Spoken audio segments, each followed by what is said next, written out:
Công Quốc. Thằng ăn mày thối tha, bẩn quá, đi thôi. Lại còn bị câm nữa chứ. Đi thôi. Đây là đâu? Tôi chưa trầu trời sao? Tôi trọng sinh rồi. Vẫn còn bị câm. Xem ra trời không tuyệt đường sống của tôi. Dù cho tôi có là một thằng ăn mày câm đi chăng nữa. Giang Minh Phượng chú ý.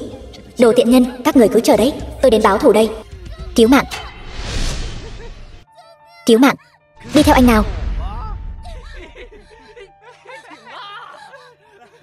Buông tôi ra. Anh sẽ yêu thương em thật tốt mà. Lại dám trêu ghẹo con gái giữa đường giữa chợ. Mày là ai? Là anh ta, Giang Minh Thành. Một thằng câm cũng dám quản chuyện của ông đây sao? Anh em, xông lên cho tao.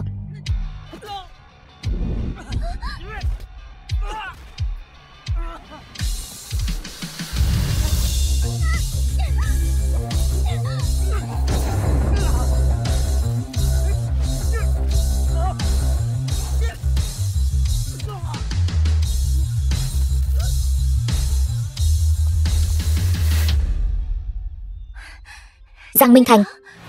Tô Tiểu Vũ, tiểu thư Tô Thị. Là tôi đây. Tô Tiểu Vũ.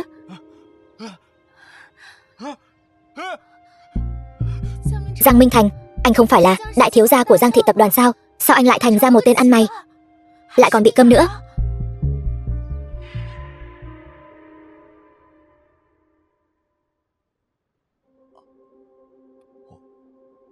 Tôi có thể nói được rồi. Tôi có thể nói được rồi. Vị tiên sinh này chỉ là vì nhiều năm không nói nên dẫn đến không phát ra được âm thanh. Cô xem, bây giờ anh ấy ổn rồi. Cảm ơn bác sĩ. Minh Thành, rốt cuộc đã xảy ra chuyện gì với anh vậy? Tại sao lại biến thành bộ dạng như bây giờ? Tôi dùng thân thể của một người ăn mày nhưng lại mang theo năng lực của chính mình. Cô gái này chính là Tô Tiểu Vũ, người đã viết thư tình tỏ tình với tôi ở kiếp trước.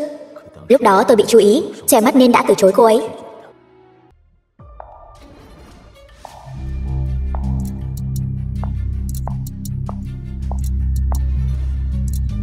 Chúc mừng Giang đại tiểu thư trở thành người thừa kế của tập đoàn Giang Thị. Trương thiếu gia nói, ở nhà của ông có một người và Giang Minh Thành giống nhau y như đúc. Thật sao? Giang đại tiểu thư, việc này sao tôi dám gạt cô chứ? Cái tên lừa gạt đó không biết trời cao đất dày đó còn muốn dịch cô nữa. Cậu ta chính là một tên điên từ trong bệnh viện tâm thần chạy ra đó. Có lẽ anh ta không dám đến rồi.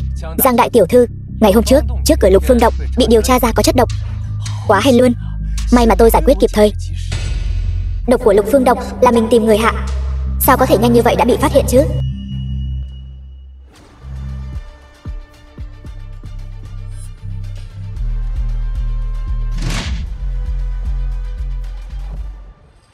Tên lừa đảo này thật là gan to bằng trời. Vậy mà thật sự dám đến.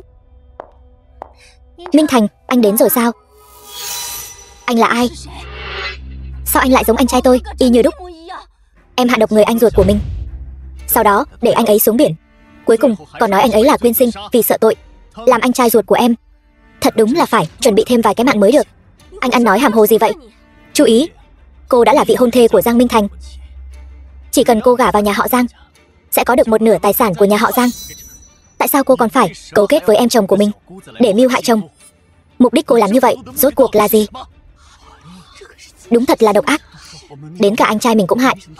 Đúng vậy đó, thật là độc ác quá mà. Các người im miệng hết đi. Đám tang của anh tôi là hôm kia. Chính tay tôi lo liệu. Chẳng lẽ anh ấy có thể từ trong hộp tro cốt trèo ra hay sao? Đúng vậy. Tôi còn lạ gì Giang đại thiếu gia? Người đâu? Mau chóng bắt tên giả mạo này lại cho tôi, đưa đến cục chấp pháp. Mật mã mở cửa phòng bí mật trong văn phòng chủ tịch.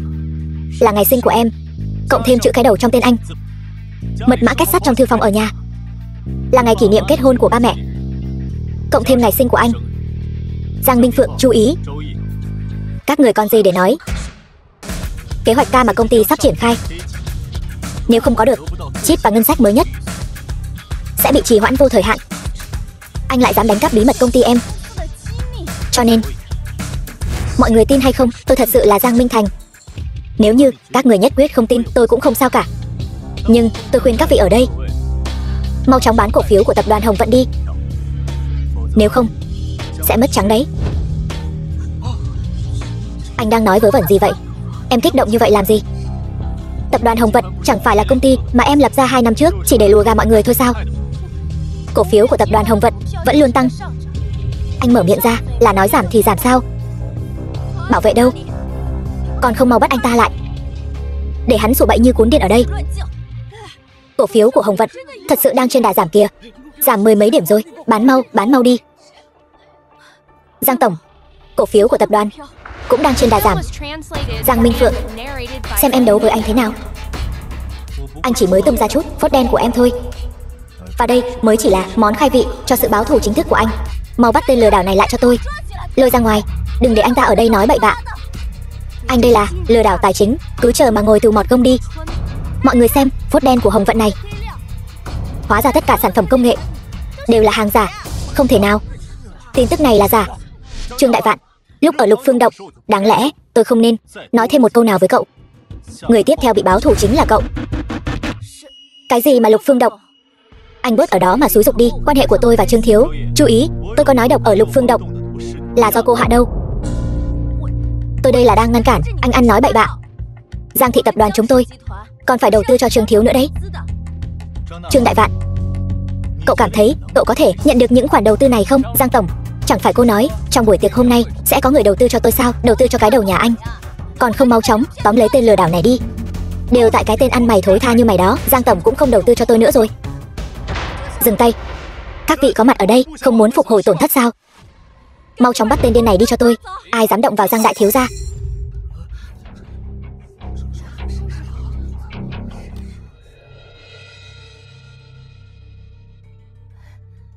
Phương tỉnh trưởng, ngài có thể đến tham dự buổi tiệc tối của chúng tôi. Giang Minh Phượng tôi thật sự là vinh hạnh quá lớn. Phương tỉnh trưởng, tôi là chú ý không ra tận cổng lớn để nghênh đón ngài, thật là tội của tôi. Phương tỉnh trưởng, tôi là Trương Đại Vạn, ngài là thần tượng của cuộc đời tôi gặp được ngài quá kích động rồi. Giang Minh Phượng, vừa rồi cô nói muốn bắt ai lại? Phương tỉnh trưởng, chẳng qua chỉ là sự xuất hiện của một tên vô lại đến ăn vạ mà thôi, không biết bằng cách nào mà trà trộn vào được sảnh tiệc của chúng ta. Tên vô lại này còn mạo danh là Giang đại thiếu gia đã qua đời, ở đây giở trò lưu manh. Chúng tôi đang chuẩn bị đuổi hắn ra ngoài đây. Phương tỉnh trưởng, cho chúng tôi 1 phút, chúng tôi sẽ lập tức tống cổ tên vô lại này ra ngoài ngay. Bảo vệ đâu? Còn muốn làm việc nữa không hả? Đám bảo vệ này sao cứ lề mề thế nhỉ? Còn không mau tới đây đi, tôi xem ai dám manh động.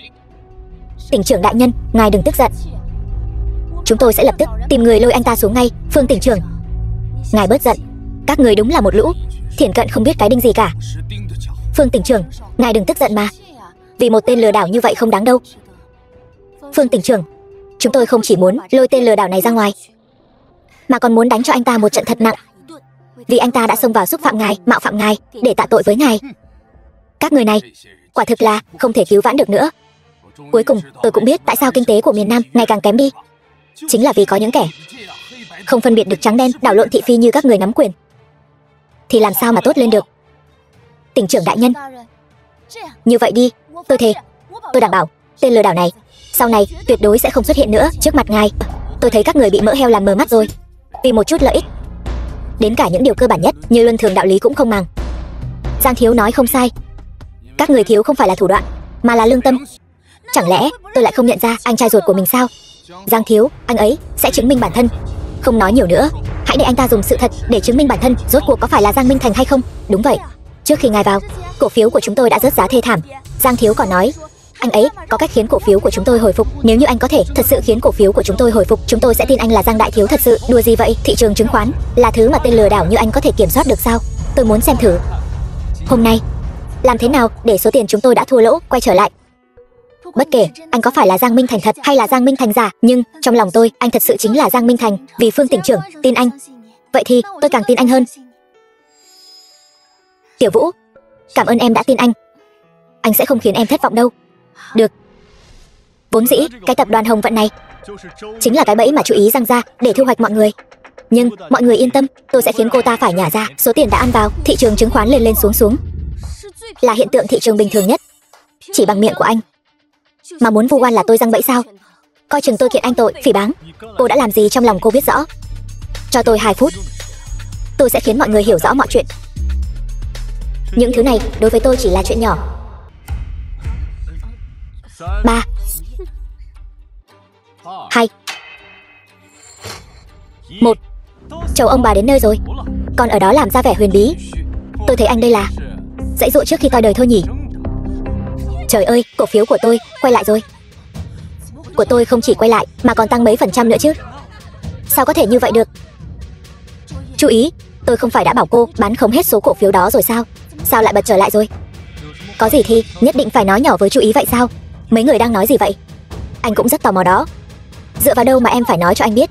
Đúng vậy đó, Giang đại tiểu thư và chị dâu của cô ấy nói chuyện riêng tư một chút cũng không được sao? Chỉ sợ là đang nói những chuyện không thể cho ai biết thôi.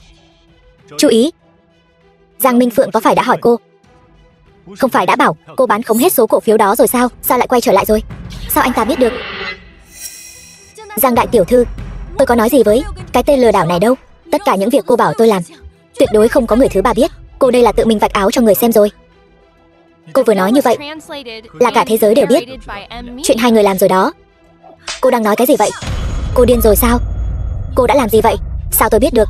Chú ý, bao nhiêu năm như vậy Giang gia đối đãi với cô không tệ đâu. Nếu như cô tự mình làm chuyện gì sai trái thì đừng có liên lụy đến Giang đại tiểu thư chúng tôi.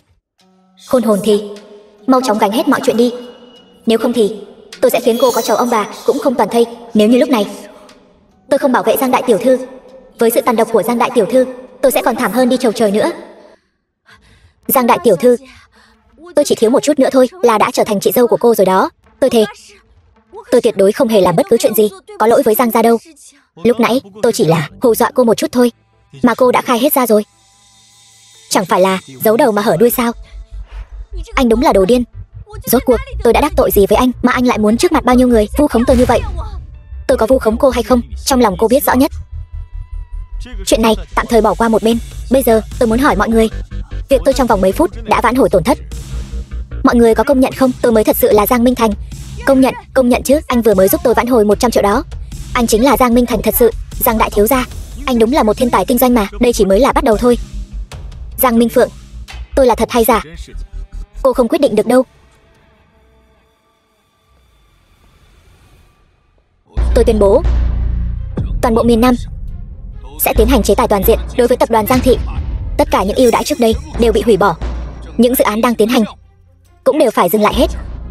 Tỉnh trưởng, chuyện này tuyệt đối không thể được đâu. Dự án của miền Nam, Giang gia chúng tôi đã đầu tư vào đó một lượng vốn rất lớn đó. Phương tỉnh trưởng, bây giờ nếu tập đoàn Giang sụp đổ, đối với cuộc khủng hoảng tài chính miền Nam đúng là họa vô đơn chí. Miền Nam có các người mới khiến họa đến không ngừng. Cái đồ giả mạo như anh cũng có vài thủ đoạn đấy. Đây chỉ là món khai vị trước bữa ăn thôi. Lão gia tỉnh rồi. Lão gia tỉnh rồi. Sao lúc này lại tỉnh?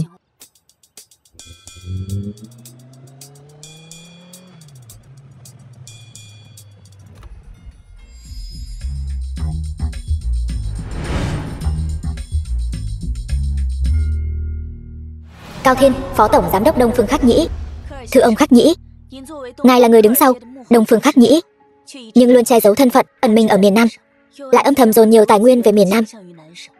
Lúc đầu tôi còn không hiểu, bây giờ tôi đã hiểu rõ tất cả rồi. Bao nhiêu năm nay tôi luôn che giấu thân phận là vì muốn giữ thể diện cho cha và em gái. Tính cách của họ quá mạnh mẽ, tôi sợ sự thành công của mình sẽ làm tổn thương họ. Nhưng không ngờ Giang Minh Phượng chỉ thấy một chút tài năng kinh doanh nhỏ tôi lộ ra mà đã luôn phòng bị tôi, thậm chí sợ tôi cướp tập đoàn Giang Thị, còn ra tay lấy mạng tôi. Họ làm ngài quá đau lòng rồi. Thuộc hạ sẽ đi ngay, tiêu diệt toàn bộ tập đoàn Giang. Khoan đã, ngài vẫn nhân từ như vậy. Giang Minh Phượng, nếu biết ngài là người tạo ra Đông Phương Khắc Nhĩ, cô ta nhất định sẽ hối hận không kịp. Còn có Nhị Thúc nữa, tại sao tiền bạc lại có thể khiến người ta thay đổi đến vậy? Tôi đã hoàn toàn hết hy vọng vào họ rồi. Cái người Nhị Thúc của ngài, cái gọi là người giàu nhất miền Bắc, cả ngày vanh váo tự đắc, không coi ai ra gì. Ông ta không biết sự trỗi dậy của ông ấy cũng có sự giúp đỡ âm thầm của ngài. Nghe nói bọn họ đang trên đường đến đây, cùng nhau giải quyết. Thưa Khắc Nhĩ, ngài cứ yên tâm, dù ai đến cũng sẽ không ảnh hưởng đến kế hoạch của chúng ta. Lần này không chỉ phải bắt được nội gián trong tập đoàn, mà còn phải chỉnh đốn lại toàn bộ cơ cấu kinh tế của đại hạ. Đúng rồi, còn có lời hứa với Phương Quý Thanh nữa. Nhớ sắp xếp một chút. Được, thuộc hạ hiểu rõ. Tôi sẽ nhanh chóng đi làm việc này. Ba, cuối cùng thì ba cũng tỉnh lại rồi. Bác Giang, trong khoảng thời gian bác hôn mê, đại tiểu thư thật sự là ngày đêm lo lắng cho bác đó. Giang Niên, đồng sự trưởng tập đoàn Giang Thị, thời gian này đã xảy ra rất nhiều chuyện. Minh Phượng, con nhất định phải cố gắng lên đó. Tập đoàn Giang Thị sau này phải nhờ vào con rồi. Có em ở đây, bệnh của ba sao có thể khỏi được chứ? Minh Thành, ba, anh ta là một tên lừa đảo, mạo danh anh trai. Vừa nãy, ở đại điển người thừa kế, chính là vì anh ta mà bị gián đoạn đó. Hơn nữa, còn vì sự xúi giục của anh ta, đến cả tỉnh trưởng Phương đều tiến hành chế tài đối với Giang Thị tập đoàn rồi. Điều này đối với tập đoàn gây ra tổn thất vô cùng lớn. Ba, chính là hai người phụ nữ này liên hợp lại hạ độc con, sau đó lại đẩy con xuống biển. Cuối cùng còn đổ hết tất cả những khoản nợ xấu của công ty lên đầu của con, nói con là sợ tội nhảy biển. Ba, đừng nghe tên lừa đảo này nói bậy. Công ty luôn là do ba kinh doanh, ba hiểu rõ nhất mà. Con có thể chứng minh đại tiểu thư thật sự là người con gái hiếu thuận nhất đó. Trong thời gian bác bị bệnh, cô ấy đã liên hợp với tổ y tế hàng đầu thế giới đến để chữa trị cho bác đó. Ba, nếu không phải con kịp thời đến bệnh viện thay đổi toàn bộ bác sĩ thì bây giờ ba không có khả năng tỉnh lại đâu. Ba, anh ta là anh trai giả đó. Anh trai đã được ba tận mắt nhìn thấy hạ táng rồi, sao có thể sống lại được chứ? Anh ta nhất định là một tập đoàn lừa đảo, thấy chúng ta một nhà đau lòng muốn xỉu nên thừa cơ hội bày ra một ván lừa gạt. Ba, đây là vết bớt khi con sinh ra, năm đó bị một đại sư nói là điểm không may, nên những năm gần đây ba luôn đối với con không nóng không lạnh. Con thật sự là con trai của ba. Còn có vết sẹo trên tay con nữa, là lúc nhỏ chọc ba tức giận không cẩn thận bị cứa phải đó, để lại sẹo. Cho dù anh có là Giang Minh Thành thật đi nữa thì sao chứ? Em đã lấy mạng anh một lần rồi, em vẫn có thể lấy mạng anh lần thứ hai. Ba, chuyện này anh ta đều có thể làm giả được. Chắc chắn là anh ta đã chuẩn bị trước rồi. Đúng vậy, nhất định là anh ta đã tìm hiểu trước đặc điểm của Giang Minh Thành nên mới chuẩn bị trước như vậy thôi. Con trai là do chính mắt ba nhìn nó hạ táng, hộp đựng cho cốt cũng do chính tay ba nhận. Đó là vì Giang Minh Phượng đã tìm người dùng thuật dịch dung thành bộ dạng của con. Sao anh ta biết hết mọi chuyện vậy? Xong rồi, mọi chuyện bại lộ hết rồi. Minh Phượng, thật sự là như vậy sao? Con, vừa rồi tôi đã bảo người điều tra rồi. Cái người giả mạo Giang Minh Thành này chính là do con gái nhà họ Tô nhặt được một người ăn xin ở ven đường. Hơn nữa, vẫn còn là một người câm. Ba nghe thấy không? Vừa rồi con đã gọi điện cho người nhà họ Tô. Bọn họ đang trên đường tới đây. Đợi bọn họ đến, tất cả sự thật bác sẽ đều biết hết. Một thằng ăn xin ngoài đường như anh muốn đường đường chính chính trà trộn vào cửa nhà họ Giang chúng ta? Nằm mơ đi. Sao anh lại có đứa em gái tâm địa độc ác như em chứ? Từ nhỏ ba đã thiên vị em rồi. Từ nhỏ em đã kiêu căng hống hách, anh chỉ coi là em còn nhỏ tuổi. Lớn lên rồi tự khắc sẽ thay đổi. Nhưng không ngờ, sau khi tất cả lời nói dối bị anh vạch trần, em không những không biết hối cải, ngược lại càng trở nên quá đáng hơn. Thậm chí vì tư lợi cá nhân của mình, đến cả mạng của ba cũng muốn hãm hại. Em còn là người không? Anh mới là đồ không phải người, chỉ hư bảo ngựa trắng đen lẫn lộn. Biết đâu anh trai cũng bị nó hãm hại. Chắc chắn đây là một ván cờ liên hoàn được thiết kế sẵn. Bọn họ trước tiên là hại Giang Minh Thành mất mạng, sau đó lại đi tìm một người ăn xin đến giả mạo Giang Minh Thành, để từ đó có được Giang Thị tập đoàn mà thôi. Các người đúng là kẻ tung người hứng, thật biết cách bịa chuyện đấy. Nhưng mặc kệ các người có bịa ra sao, tôi chính là trưởng tử của nhà họ Giang. Đây là sự thật không thể thay đổi. Em không nhận anh, ba cũng không nhận anh, cả nhà họ Giang đều không nhận anh. Vậy mà anh lại tự xưng là đại thiếu gia của nhà họ Giang. Nếu như con thật sự là kẻ lừa đảo, ba tuyệt đối sẽ không để anh có kết cục tốt đẹp đâu. Không ai dám lừa gạt đến trên đầu Giang Thị tôi. Ba, từ nhỏ ba đã thiên vị nó rồi, con vẫn luôn làm ngơ. Con cho rằng với năng lực của con, ba sớm muộn gì cũng sẽ phát hiện ra điểm sáng của con thôi. Nhưng đến bây giờ, đối mặt với việc Giang Minh Phượng mưu sát, thậm chí còn mưu hại tính mạng của ba vẫn lựa chọn tin tưởng nó. Chẳng lẽ chỉ vì bát tự của con khác với ba, còn bát tự của Giang Minh Phượng là quý nhân trong mệnh của ba sao? Sao con có thể là thật được? Giang Minh Thành thật sự không thể nào nói chuyện với ba như vậy được. Chỉ vì từ nhỏ con đối với ba luôn ôn thuận không tranh cãi, cho nên Giang Minh Phượng cướp đi rất nhiều công lao của con. Anh chính là đang ghen tị với em. Lời trăng trối trước khi lâm chung của mẹ, ba còn nhớ không? Lúc đó chỉ có chúng ta hai người ở đó thôi. Những điều này không thể làm giả được đúng không? Lời trăng trối? Lời trăng trối gì? Vậy con nói xem. Mẹ của con, lời trăng trối trước khi lâm chung là gì? Trước khi lâm chung, mẹ nói bảo ba đối xử tốt với con, đừng tin lời của đạo trưởng kia. Tất cả những gì đã xảy ra năm đó chẳng qua chỉ là một sự trùng hợp ngẫu nhiên. Bà ấy muốn ba hứa với bà ấy Nếu không bà ấy sẽ không nhắm mắt. Ba, tất cả những gì con nói đều không thể làm giả được đúng không?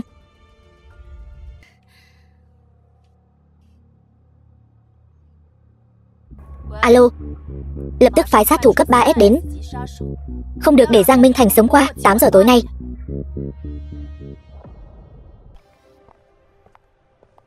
Đứng lại, xuất trình giấy tờ. Giấy tờ sao? Cô Chu, Hoàng Tổng, mấy người đến rồi, mời vào trong. Đây chính là tập đoàn Phong Vân, nổi tiếng lừng lẫy đấy. Sao thế? Hoàng Thanh, bạn trai chú ý. Làm thế nào mà loại mèo cuốn này cũng có thể đến đây rồi? Anh chính là cái thằng đào góc tường của tôi. Giang Minh Thành, anh là một con cún bị nhà họ Giang đuổi ra. Sao còn kiêu ngạo như vậy? Giang Minh Thành, anh mau cút đi. Loại hạ đẳng ti tiện như anh không xứng đến đây. Chú ý, sao trí nhớ của cô kém vậy? Nhanh vậy, đã quên rồi sao? Vừa nãy đã cầu xin tôi thế nào? Trước kia là do tôi bị anh che mắt. Sau khi đại hội lên án ngày mai được tổ chức, anh chính là chuột chạy qua đường, mọi người đánh đuổi. Đại hội lên án gì chứ? Sau ngày mai, bọn cẩu nam nữ các người sẽ biết. Đến lúc đó, đừng có quỳ xuống. Cầu xin tôi, Giang Minh Thành. Tôi khuyên anh, sau này gặp tôi, cố gắng tránh xa ra. Quản lý của tập đoàn Phong Vân chính là anh họ của tôi đó.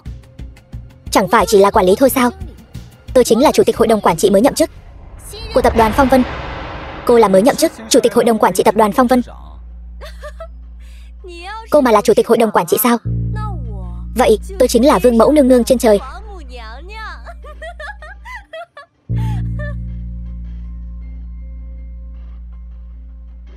Mau gọi phó tổng của tập đoàn Phong Vân đến gặp tôi. Tôi đang ở ngay trước cổng tập đoàn Phong Vân. Mấy người còn lập nhóm đến lừa đảo sao? Còn dám mạo danh phó tổng tập đoàn Phong Vân. Anh đợi đấy, tôi gọi điện cho anh họ tôi ngay đây. Bảo anh ấy xuống. Alo, anh họ, ở đây có người mạo danh chủ tịch hội đồng quản trị tập đoàn Phong Vân. Anh xuống đây một chuyến đi. Đợi anh họ tôi xuống. Đến lúc đó cho anh xuống địa ngục. Bây giờ tôi sẽ cho anh xuống địa ngục. Một bạt tai này đánh cậu vì đã cắm sừng tôi. Bảo vệ còn ngây ra đó làm gì? Đồ vô dụng. Mau gọi điện thoại kêu người đến. Bạt tai này đánh cậu vì không tôn trọng chủ tịch hội đồng quản trị Tô. Dừng tay. Anh họ, đánh người rồi. Từ Đại Dũng, quản lý của tập đoàn Phong Vân. Gan lớn thật đấy, dám gây sự trước cổng tập đoàn Phong Vân của tôi. Bọn họ không chỉ đánh người, còn mạo danh chủ tịch hội đồng quản trị tập đoàn Phong Vân. Tôi thấy anh sống không kiên nhẫn nữa rồi. Biết đây là đâu không? Biết Từ Đại Dũng tôi là ai không? Tập đoàn Phong Vân lại có loại người như cậu sao? Cặn bã xã hội. Hôm nay tôi sẽ cho cậu biết danh tiếng anh báo của tôi không phải tự nhiên mà có đâu. Anh họ, anh lại dám đánh anh báo. Anh có biết tập đoàn Phong Vân có bối cảnh như thế nào không? Đó là tập đoàn có sự phát triển tốt nhất thuộc tập đoàn Đông Phương Khắc Nhĩ. Đến chủ tịch hội đồng quản trị hắng giọng một tiếng, cả miền Nam cũng phải rung chuyển. Vậy anh đã gặp qua người đó chưa? Chủ tịch hội đồng quản trị của chúng tôi là thân phận gì? Loại người như cô sao có thể gặp được chứ? Chỉ với loại nhóc tóc vàng hoe như cô mà cũng dám mạo danh lừa đảo. Vậy sao anh biết tôi không phải là người đó? Nếu cô là người đó thì tôi sẽ làm con cún cho cô. Bắt đôi cẩu nam nữ đó lại cho tôi. Tôi xem ai dám. Từ Đại Dũng. Dạ Bạch Tổng. Bạch Lượng, phó tổng tập đoàn Phong Vân. Cậu đang làm gì vậy? Đây không phải là chủ tịch hội đồng quản trị mới tới mà chủ tịch Cao từng cho mình xem Tô Tổng sao? Bạch Tổng, sao ngài lại tới đây? Không phải ngài đang họp trên lầu sao? Nếu tôi mà không xuống, tôi thấy cậu làm loạn luôn rồi. Bạch Tổng, ngài yên tâm, hai tên lừa đảo này bọn chúng không gây ra sóng gió gì đâu. Nói ai là lừa đảo? Tất cả các người cút hết cho tôi. Nghe thấy chưa? Còn không mau cút đi cho tôi. Không chỉ có bọn họ, còn có cả cậu nữa. Cậu làm sao? Chiều nay tôi đã nói là sắp nghênh đón chủ tịch hội đồng quản trị mới. Tôi đã làm theo yêu cầu của ngài. Đợi chủ tịch hội đồng quản trị đến rồi mà. Mắt cậu bị mù sao? Mau xin lỗi chủ tịch Tô đi. Chủ tịch Tô. Cô là chủ tịch Tô. Cô đại nhân đại lượng bỏ qua cho. Tha cho tôi đi mà. Chuyện này là sao? Chẳng lẽ cái người họ Tô này lại quyến rũ được phó tổng giám đốc tập đoàn Phong Vân sao? Đều là lỗi của tôi. Đều là tại em. Nếu không phải tại em thì có thể xảy ra hiểu lầm lớn như vậy sao? Anh Chủ tịch Tô, đều là lỗi của em ấy. Cô muốn phạt thế nào cũng được. Chỉ cần cô vui là được. Cậu không phải là anh báo sao? Đâu có đâu. Trước mặt ngài, tôi chỉ là một con mèo nhỏ thôi. Tôi là một con mèo nhỏ. Loại tắc kẻ hoa như cậu hoàn toàn không xứng đáng ở lại tập đoàn Phong Vân. Không nghe thấy Tô tổng nói sao? Mau cút đi. Đừng mà Tô tổng. Tô tổng, tôi đã ở tập đoàn Phong Vân gần 10 năm rồi. Nếu tôi không ở đây nữa, tôi không còn nơi nào để đi nữa. Lập tức đuổi cậu ta ra khỏi miền Nam. Còn có cả cậu ta nữa. Nếu còn tái phạm, ném xuống biển cho cá ăn. Người bên cạnh chủ tịch hội đồng quản trị Tô, nghe lời anh ta là không sai đâu. Đều nghe thấy cả rồi chứ. Cút nhanh lên. Đừng mà Tô tổng. Tôi phải đem những báo cáo này giao cho Giang đại tiểu thư ngay lập tức. Bên trong này thâm sâu khó lường lắm. Cái lưới này phải bố trí thật kỹ càng. Giang Minh Phượng, người này đang nghi lắm. Cô ta không nghe ai cả. Đừng động đậy. Diêm Vương bảo anh bỏ mạng canh 3, chẳng ai giữ anh đến canh 5. Các người chính là cái gọi là đoàn sát thủ 3S sao? Anh biết chúng tôi sao? Giang Minh Phượng đã trả cho các người bao nhiêu tiền để các người đến lấy mạng tôi cho các người gấp 100 lần. Gấp 100 lần sao? Giang Minh Phượng ra giá tận 100 triệu tệ đấy. Chẳng lẽ mạng của tôi chỉ đáng giá có 100 triệu tệ thôi sao? Trong thẻ này có 20 triệu. Đây chẳng phải là thẻ đen của tập đoàn Đông Phương Khắc Nhĩ sao? Ngài là người của tập đoàn Đông Phương Khắc Nhĩ. Chuyện hôm nay coi như chưa từng xảy ra đi. Sao có thể coi như chưa từng xảy ra được chứ? Các người biết chỉnh ảnh không? Nhất định phải chỉnh cho tôi bỏ mạng thật thảm vào rồi gửi cho Giang Minh Phượng. Nếu không, các người không những không nhận được tấm thẻ đen này, mà ngay cả cái mạng nhỏ của các người cũng khó mà giữ được đâu. Cút. Giang Minh Phượng, lòng dạ của cô thật độc ác. Hấp tấp muốn giày xéo tôi đến vậy sao? Ngày mai trên đại hội lên án của cô, tôi nhất định sẽ đội mồ sống dậy hù cho em xỉu. Chúng ta đối xử với con bé như vậy có tốt không? Có gì mà không tốt. Chúng ta nuôi cô ấy lớn như vậy, bây giờ là lúc cô ấy báo đáp. Nếu chúng ta có thể trèo lên được đại tiểu thư nhà họ Giang, vậy thì nhà họ Tô của chúng ta sẽ phất lên như diều gặp gió. Mẹ thế nào rồi? Bác sĩ nói mẹ lúc nào cũng có thể gặp nguy hiểm đến tính mạng. Bác sĩ nói mẹ con không được làm việc quá sức. Nhưng nhà chúng ta bây giờ như thế này, nếu con về muộn hơn một chút nữa thì con đã không gặp được mẹ rồi. Mẹ, vừa nãy không phải vẫn còn khỏe sao? Tiểu Vũ, con vội vàng từ bên ngoài chạy về. Mệt rồi phải không? Lại đây uống miếng nước.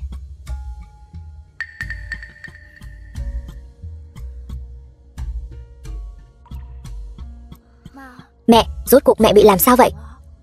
Có phải bệnh cũ lại tái phát rồi không?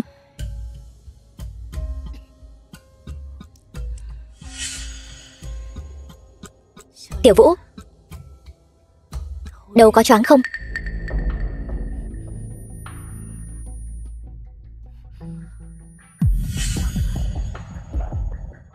Ngất rồi. Mau đưa chị ấy đến khách sạn của đại tiểu thư nhà họ Giang. Tiểu Vũ, con đừng trách chúng ta nha.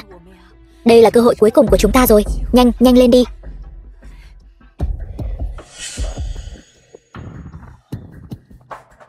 Điện thoại của Tiểu Vũ cứ gọi mãi không được. Tôi thật sự không yên tâm.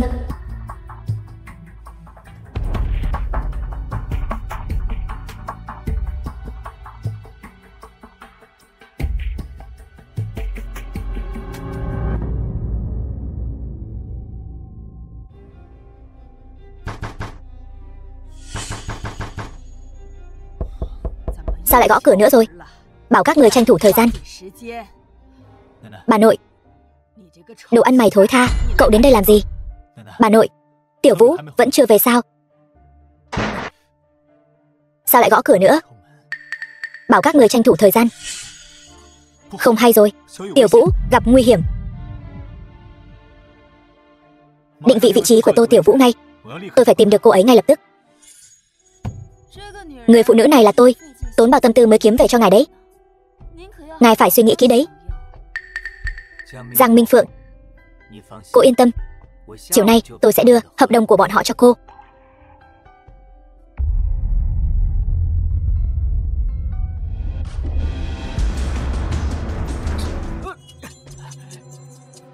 Tiểu Vũ, Tiểu Vũ, tỉnh lại đi. Các người là ai? Các người dám đánh tôi?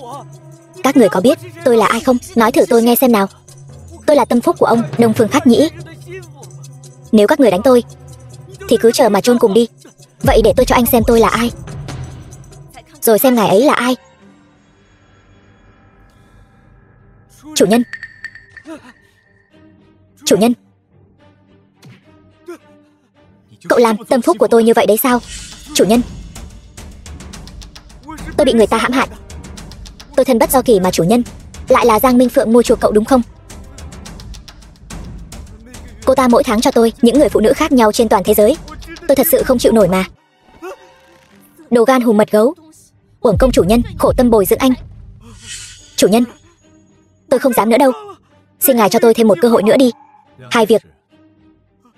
Việc thứ nhất, gỡ bỏ toàn bộ mạng lưới liên lạc của cậu ở Liên minh Khắc Nhĩ, cùng các tổ chức liên quan, giao nộp tất cả. Được, tôi sẽ khai ra tất cả toàn bộ. Chuyện thứ hai, tiếp tục ở trước mặt Giang Minh Phượng diễn cho tốt vai ngài W của cậu.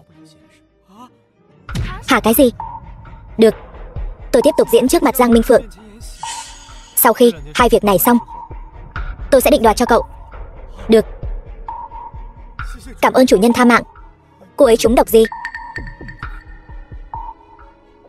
Xuân dược. Cút. Được.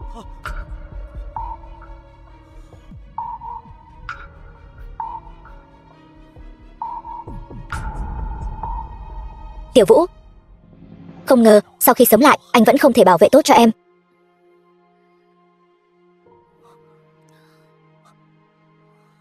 Tiểu Vũ. Minh Thành, sao em lại ở đây? Đầu của em đau quá. Không phải em nên ở nhà sao? Là vì nóng quá. Vậy anh đi bật điều hòa. Anh không phải là cái điều hòa tốt nhất sao?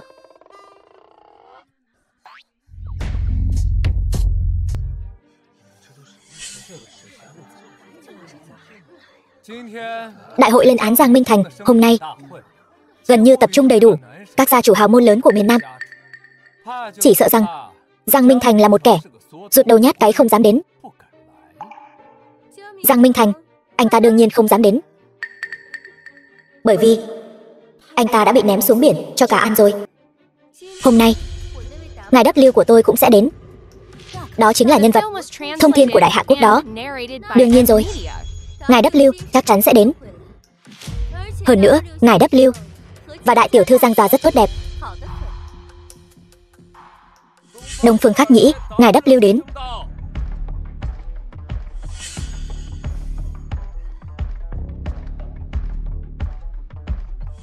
Chẳng lẽ đây là vết thương bị người đàn bà tranh chua kia đánh hôm qua sao? Đây là tình huống gì? Toi đời rồi. Chẳng lẽ ngài W có sở thích đặc biệt, hay là kiểu người thích bị ngược đãi? Ngài W, hôm qua... Không sao. Hôm qua rất vui. Cho nên tôi đến để cảm ơn. Tiểu thư Giang đã chăm sóc chu đáo. Tối qua bọn họ chiến đấu kịch liệt như vậy sao?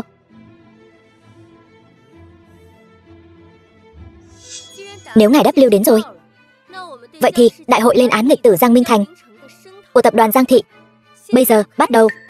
Nhưng Giang Minh Thành còn chưa đến mà. Giang Minh Thành vừa nghe đại tiểu thư Giang gia muốn tổ chức đại hội lên án anh ta sợ đến mức không dám đến rồi chứ gì. Đúng, anh ta còn không dám đến nữa kìa. Sao tôi lại không dám đến?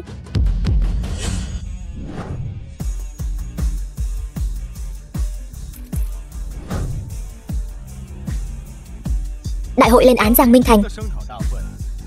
Giang Minh Thành sao có thể không đến được chứ? Sao thứ đó còn chưa mất mạng? Toàn bộ danh gia vọng tộc của miền Nam đều ở đây. Đã là đại hội lên án, vậy thì lấy hành động làm mục đích, cũng không cần phải rườm rà như vậy. Anh muốn giở trò gì? Ai cũng biết, giữa tôi và Giang Minh Phượng đã sớm là ngươi sống ta mất, một mất một còn, không đội trời chung. Để không làm tổn thương người vô tội, chọn tôi, Giang Minh Thành, thì đứng sau lưng tôi. Chọn Giang Minh Phượng thì đứng bên em ấy. Anh điên rồi sao? Ai cũng biết phải chọn thế nào. Tôi đảm bảo trong vòng 3 ngày đi theo doanh nghiệp của tôi, không những sẽ không phá sản, mà ngược lại còn tăng lợi nhuận gấp bội. Ngược lại, đi theo Giang Minh Phượng chỉ có thể trở thành pháo hôi của cô ta. Vậy phải chọn thế nào đây? Người nhà họ Giang đều là những kẻ tàn nhẫn, còn cần phải chọn sao?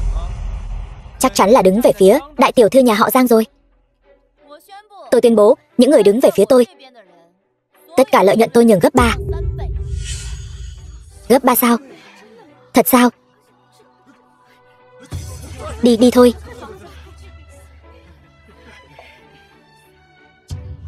Giang Minh Thành, nhìn thấy chưa? Nhìn khắp cả miền Nam này, lại có doanh nghiệp nào đứng về phía anh? Các doanh nghiệp mạnh của miền Nam đều đứng về phía đại tiểu thư nhà họ Giang. Chẳng lẽ anh còn có thể khiến cho miền Nam tất cả các doanh nghiệp đều phá sản sao? Đuổi tên nghiệt chủng này ra ngoài cho tôi. Cậu ta chính là khắc tinh của miền Nam chúng ta. Vốn dĩ hôm trước là tiệc đón người thừa kế tốt đẹp, lại bị cái tên hàng giả này quấy thành ra như vậy. Hôm nay cậu ta lại chạy đến đây gây rối. Chuyện này mà truyền ra ngoài thì đúng là chuyện cười lớn. Cút ra ngoài, cút ra ngoài, cút ra ngoài. Đã các người đều sốt sắng muốn phá sản như vậy, vậy thì bây giờ tôi sẽ thành toàn cho các người. Vốn dĩ tôi còn muốn xem biểu hiện của đám tay sai này rồi mới quyết định.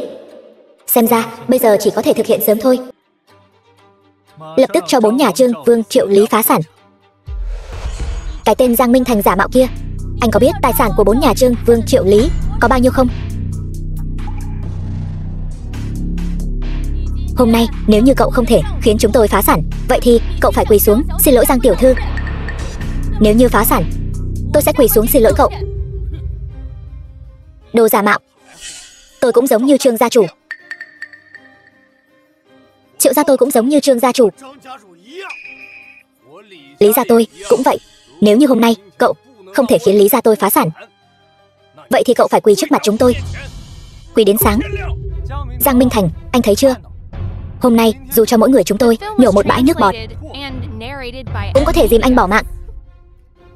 Xem cậu ta còn mấy cái mạng nhỏ nữa. Cái thứ đáng ghét. Tô Tiểu Vũ, con còn đứng đó chờ bỏ mạng cùng với cậu ta sao? Còn không mau qua đây, ta sẽ không nhận con là con gái nữa đâu. Ba, mẹ, rốt cuộc hai người đã làm gì con vậy? Hai người có thật sự xem con là con gái của hai người không? Alo, cái gì? Trương gia chúng ta phá sản rồi.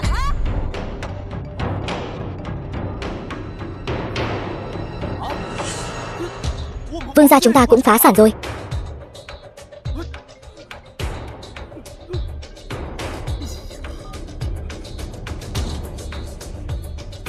Thật sự phá sản rồi.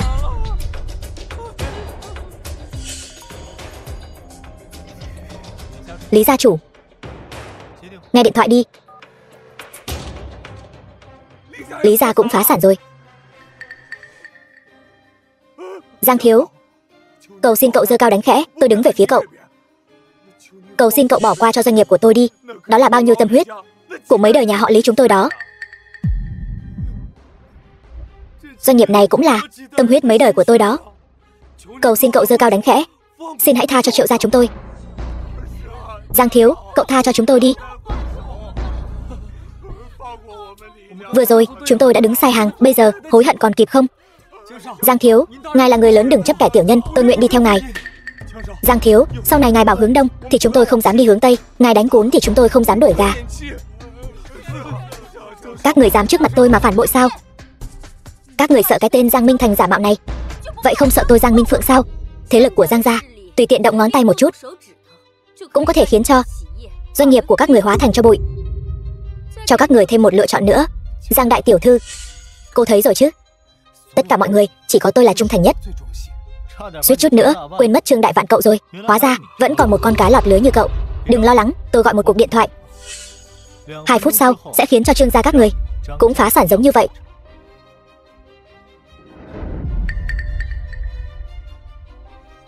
Lập tức khiến Trương gia phá sản. Còn có Tô gia nữa. Thôi bỏ đi, tha cho Tô gia đi. Giang Minh Thành, anh dọa ai vậy? Vừa rồi khiến cho các đại gia tộc phá sản đều chỉ là trùng hợp mà thôi. Bây giờ anh còn mạnh miệng muốn khiến cho Trương gia tôi phá sản. Tôi vừa mới điều tra rồi, 4 gia tộc phá sản hoàn toàn là vì động đất ở miền Nam hình thành khủng hoảng tài chính. Chẳng qua chỉ là để cho anh gặp may mà thôi. Sự thật đã bày ra trước mắt rồi. Nếu các người cứ giả mù giả điếc thì tôi cũng hết lời. Điện thoại lại reo rồi. Anh nói lại lần nữa xem. Ý anh là gì?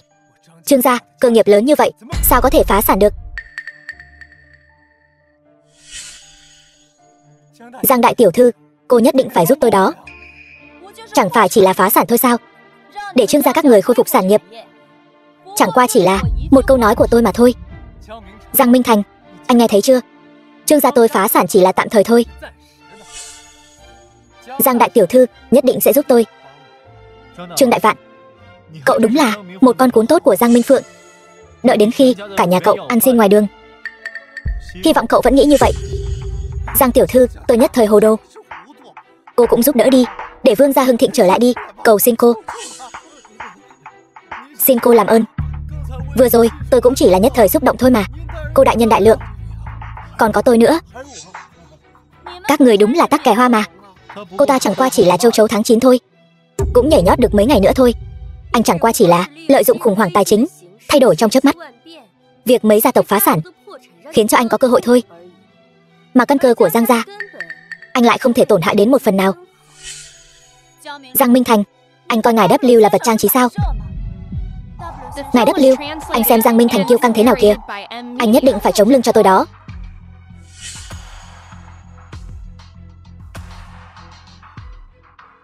Tôi tuyên bố, tôi đại diện cho Đông Phương Khắc Nhĩ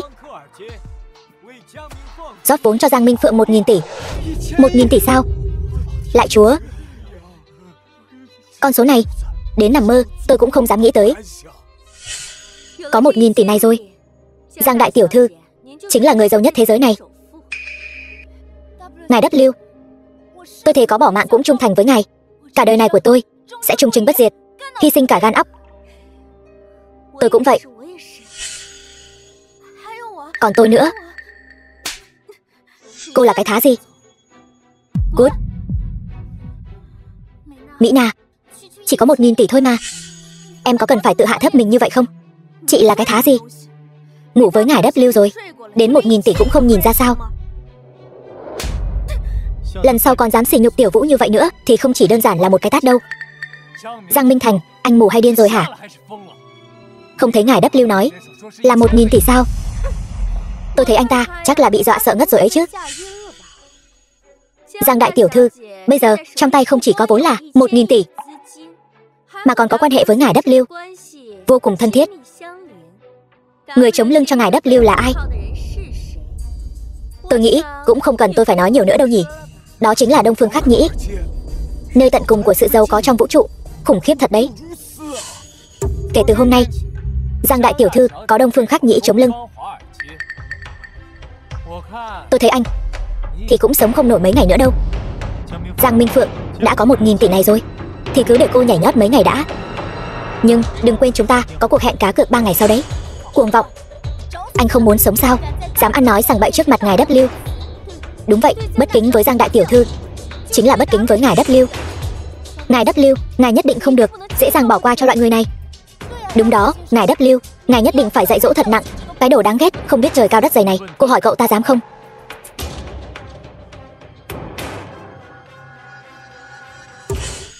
Chúng ta đi thôi. Ở cùng với đám ô hợp này đúng là lãng phí thời gian.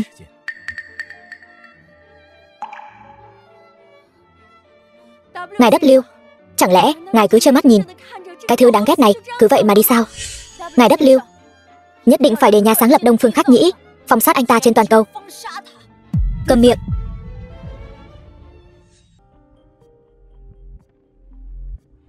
Minh Thành, thật không ngờ, chỉ trong chớp mắt mà có thể khiến một ông trùm thương mại biến mất trong tức khắc.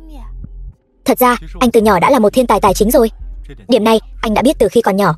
Tất cả các con số đều không thể quên được khi lướt qua trước mắt anh. Anh giỏi giang như vậy. Tại sao ba anh lại không thích anh? Ngoài mặt thì ông ấy cảm thấy anh là khắc tinh của ông ấy. Nhưng thật ra, ông ấy cho rằng anh không phải là con ruột của ông ấy.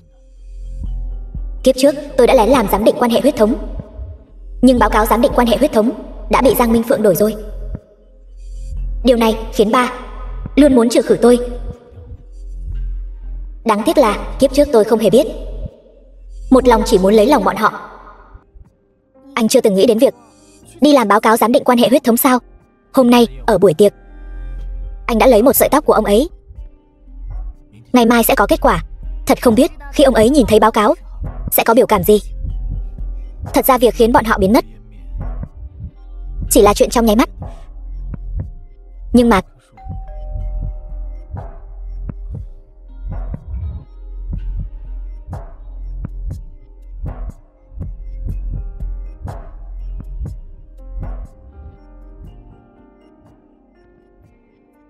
sao bọn họ lại tới đây?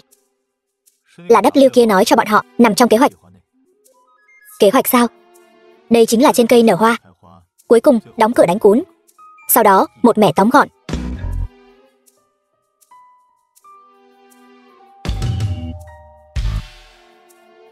Thưa ngài Khắc Nhĩ, tôi biết ngài ở bên trong. Tôi là người của tập đoàn Giang Thị, người thừa kế Giang Minh Phượng. Tôi là đệ nhất mỹ nữ Đại Hạ Quốc. Chú ý.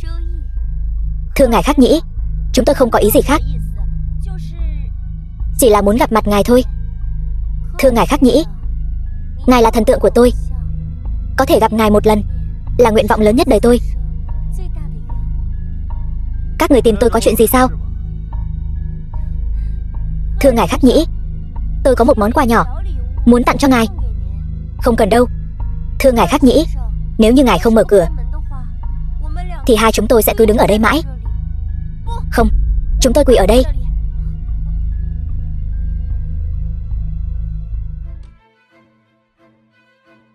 Chẳng phải các người có việc cần cầu xin tôi sao? Đúng vậy, thưa ngài Khắc Nhĩ. Công ty của tôi bị thuộc hạ của ngài là Cao Thiên nuốt mất rồi. Ngài phải làm chủ cho tôi đó.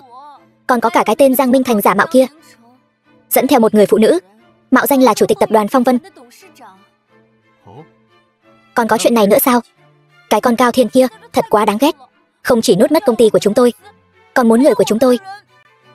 Cái con tiện nhân này. Còn có cả Giang Minh Thành kia, anh ta càng đáng ghét hơn. Không biết dựa vào nhân vật lớn nào ở sau lưng mà tác oai tác quái. Đến cả bạn trai tôi cũng bị anh ta ném xuống biển rồi. Thế thì các người đúng là oan uổng hơn cả đậu Nga. Vậy ngày mai ngài sẽ đến dự tiệc tối để chủ trì công đạo cho chúng tôi chứ? Cô yên tâm, trời xanh tha cho ai, thiên đạo có luân hồi. Những việc ác mà bọn chúng làm, không một ai có thể thoát khỏi. Vậy thì cảm ơn ông nhiều lắm. Tôi còn một chuyện nữa muốn báo với ngài nữa. Cô nói đi. Tôi đã đem 1.000 tỷ đầu tư vào dự án tái thiết miền Nam rồi. Làm tốt lắm. Nghe nói chức chủ tịch tập đoàn Phong Vân vẫn còn đang bỏ trống. Không biết Minh Phượng có đủ tư cách để tranh vị trí đó không? Cho dù cô không nói, vị trí này vốn dĩ cũng định để lại cho cô rồi. Thật sao? Không ngờ tới ngài Khắc Nhĩ đã sớm để ý tới tôi rồi. Thưa ngài Khắc Nhĩ, không biết chúng tôi có may mắn được diện kiến chân dung của ngài không? Ngày mai cô sẽ được gặp thôi. Vâng. Vậy ngài Khắc Nhĩ không làm phiền ngài nghỉ ngơi nữa, chúng tôi về chuẩn bị tiệc nghênh đón ngài.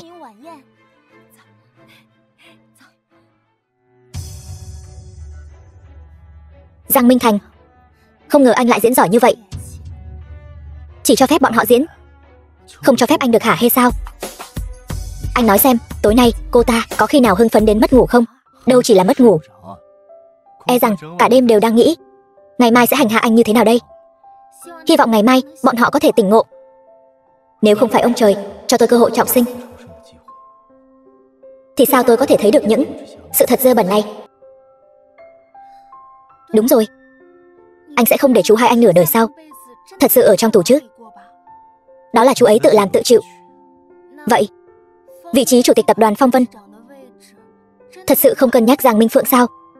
Cô ta là em gái ruột của anh đó.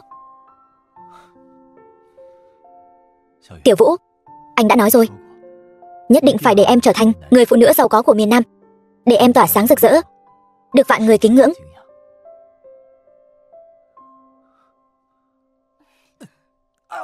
Anh sao vậy? Anh đau bụng, em đi lấy thuốc cho anh. Hôn một cái là hết đau ngay.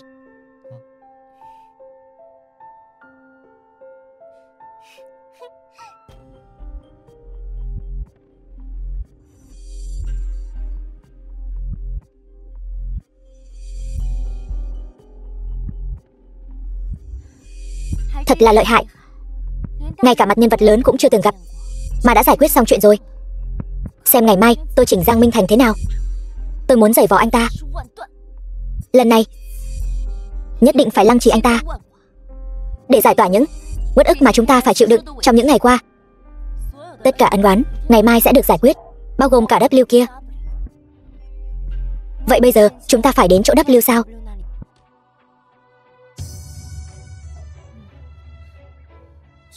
Cái tên đàn ông này thật nhiều sở thích kỳ quái.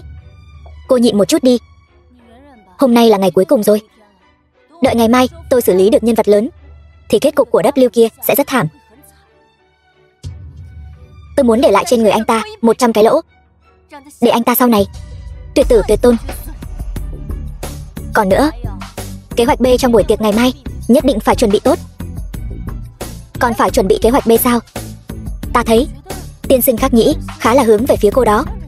Tôi bảo cô làm gì thì cứ làm theo đi. Đàn ông đều như nhau cả thôi. Trên đời này tôi chỉ tin vào chính mình. Hoan nghênh Khắc Nhĩ. Mọi người phải biểu hiện cho tốt, không được phép có bất kỳ sai sót nào. Buổi tiệc tối nay liên quan đến vinh quang nửa đời sau của các vị đó. Ai mà dám gây ra chuyện trong buổi tiệc tối nay, đừng trách tôi xuống tay vô tình. Giang đại tiểu thư, lời của cô chính là thánh chỉ. Giang đại tiểu thư đã được nhân vật lớn chỉ định làm chủ tịch tập đoàn Phong Vân rồi. Chúng ta chỉ cần đi theo Giang đại tiểu thư. Còn sợ không thể phất lên sao? Những gì hôm qua tôi đã hứa với các vị đều sẽ giúp mọi người thực hiện từng cái một. Đợi đám ngốc này giúp tôi hoàn thành xong màn kịch hôm nay. Có một người tính một người. Tất cả các người đều phải cút khỏi miền Nam cho tôi. Minh Phượng, con thật sự là niềm tự hào của nhà họ Giang ta. Còn cả cái thứ già này nữa. Đợi tôi trở thành người phụ nữ của nhân vật lớn thì ông cút càng xa càng tốt. Ngay cả nhân vật lớn cũng yêu ái Giang đại tiểu thư như vậy. Đừng nói là vị trí chủ tịch một tập đoàn Phong Vân, ngay cả vị trí người giàu nhất nước Đại Hạ cũng chưa chắc không thể đâu. Nếu Giang đại tiểu thư thật sự trở thành thủ phú Đại Hạ của chúng ta, vậy thì thật sự là một chuyện vô cùng vinh dự ở cả miền Nam này. Giang đại tiểu thư bây giờ chính là bảo bối trong lòng bàn tay của nhân vật lớn. Chỉ cần Giang đại tiểu thư mở miệng thì không có thứ gì không thể có được. Giang chủ tịch thật sự rất ngưỡng mộ ông có một người con gái tài giỏi như vậy. Con gái của ngài mới là phượng hoàng trong loài người. Đúng vậy. Giang chủ tịch hôm qua đã mạo phạm ngài. Vẫn hy vọng Giang chủ tịch ngàn vạn lần đừng trách tội. Tô Tiểu Vũ nhà các người chỉ là một con vịt con xấu xí, cũng muốn học làm thiên nga bay lên trời sao? Chỉ sợ thành vịt quay thôi.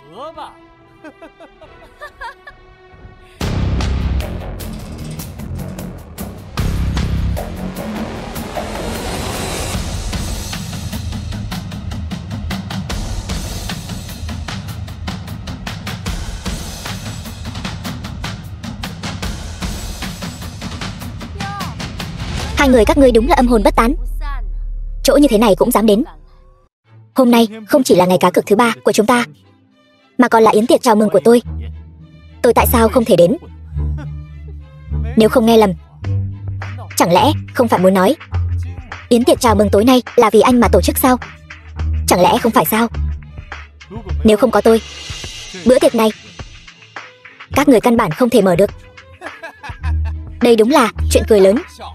Chẳng lẽ không có cậu, dạ tiệc hôm nay chúng tôi còn không mở được sao? Anh ta có phải còn muốn nói trái đất rời khỏi anh ta thì ngừng quay không? Hai buổi tiệc trước đều bị anh phá hỏng rồi. Buổi tiệc hôm nay, cho dù người đứng sau anh có bản lĩnh thông thiên, anh cũng không thể gây ra sóng gió gì. Nếu như tôi có thể phá hỏng hai buổi dạ tiệc trước của cô, vậy thì hôm nay vẫn là tôi định đoạt. Đó là vì anh còn chưa biết Giang đại tiểu thư là thân phận gì đi. Mới có mười mấy tiếng không gặp, cô ta lại có thể biến thành ai? Bây giờ Giang đại tiểu thư đã là người phụ nữ của nhân vật lớn rồi. Nhân vật lớn sao? Chẳng lẽ nhân vật lớn này không xứng có tên sao? Hay là nói căn bản chỉ là một loại nhân vật lớn không thể lên mặt bàn? Láo xược, anh dám sỉ nhục nhân vật lớn như vậy? Được, vậy cô nói cho tôi biết nhân vật lớn này rốt cuộc tên là gì? Ngài Khắc Nhĩ ở tập đoàn Đông Phương Khắc Nhĩ. Cười cái gì? Sợ rồi sao? Người có đầu óc đều biết Ngài Khắc Nhĩ là nhân vật cỡ nào. Đó chính là người mà hệ ho một tiếng cũng khiến kinh tế toàn cầu chấn động. Bất kể người đứng sau lưng anh là ai, so với Ngài Khắc Nhĩ thì cũng chẳng là gì cả. Ngay cả Cao Thiên, tên phản bội kia, cũng chỉ là một con cún của Ngài Khắc Nhĩ. Mà bây giờ Giang đại tiểu thư đã trở thành người phụ nữ của Ngài Khắc Nhĩ rồi. Là nói khi nào vậy? Sao tôi không biết? Chính là tối hôm qua, anh vừa đi thì Ngài Khắc Nhĩ đã gọi điện thoại cho Giang đại tiểu thư rồi, nói muốn hẹn hò với cô ấy đó. Hẹn hò sao? Giang Minh Thành, các người có biết Ngài Khắc Nhĩ yêu thương tiểu thư nhà họ Giang đến mức nào không? Ngài Khắc Nhĩ quà gặp mặt cho đại tiểu thư nhà họ Giang chính là vị trí chủ tịch tập đoàn Phong Vân. Ngài Khắc Nhĩ còn nói tỷ phú hàng đầu thế giới tương lai lại là Giang đại tiểu thư. Nói như vậy, Ngài Khắc Nhĩ đã cho phép cô vào cửa rồi, chẳng phải là thừa lời sao? Đương nhiên rồi. Tốt, nếu đã như vậy, tôi cho mọi người nghe đoạn ghi âm. Giang Minh Thành, anh giở trò gì đấy? Các người tìm tôi có chuyện gì? Ngài Khắc Nhĩ, tôi có một món quà nhỏ muốn tặng cho ngài. Không cần. Ngài Khắc Nhĩ, nếu ngài không mở cửa thì hai chúng tôi sẽ cứ đứng ở đây mãi. Không, chúng tôi quỳ ở đây. Cái gì? Bọn họ căn bản không vào được cửa. Giang Minh Phượng, cô lại lừa chúng tôi. Chúng tôi hết lần này đến lần khác bị lừa gạt. Lần này tuyệt đối không tha cho cô. Các người có não không vậy? Chẳng lẽ việc ghép giọng của Giang đại tiểu thư và tôi khó lắm sao? Các người đúng là lũ ô hợp, là tắc kè hoa sao? Đợi Ngài Khắc Nhĩ đến rồi cũng đến lúc các người phải luồn cúi nịnh bợ thôi. Tốt, vì các người không tin, tôi còn có một đoạn video. Các người tìm tôi chẳng phải là có việc cầu xin sao?